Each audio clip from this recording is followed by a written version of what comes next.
simplement, encore une fois, vous voyez, il n'y a pas le Steelbook en France. Ça m'a coûté quoi, 38 euros, je crois.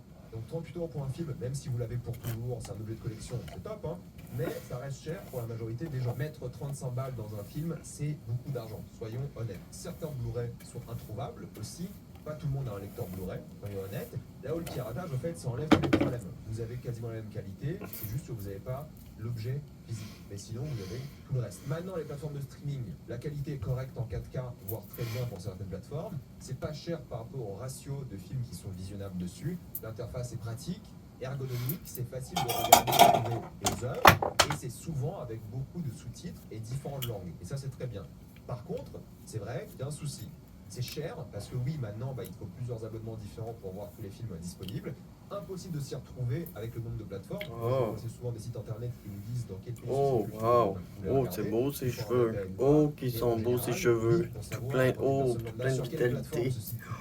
C'est compliqué. La qualité peut vraiment changer en fonction des problèmes des plateformes de streaming, en fonction des films de manière générale. Que j'aime mes cheveux.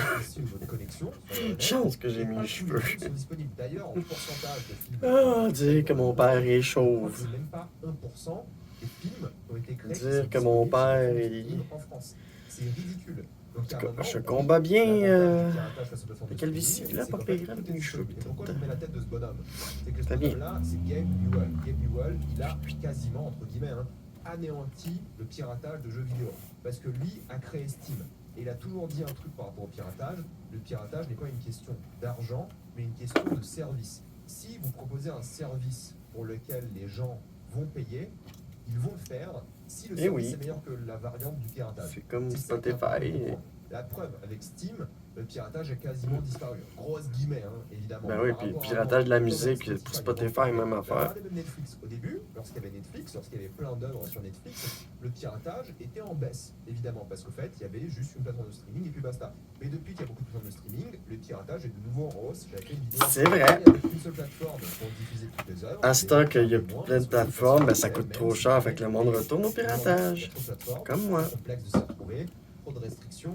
Des fois, je me pogne un abonnement genre de Tout.tv, Illico, pour écouter des œuvres québécoises et culturelles. Parce que tout ce qui est américain, tu peux le trouver en ligne de toute façon. C'est américain, c'est traduit. Les œuvres québécoises, ça je rencourage. 10% des films qui ont existé dans le monde et l'histoire du monde sur Netflix, mais ça serait la meilleure plateforme de l'histoire. Mais le problème, c'est qu'aujourd'hui, il y a Netflix, HBO Max, Prime Video, Apple TV+. C'est le bordel et les gens n'ont marre de ça. C'est le bordel. C'est ça le vrai souci.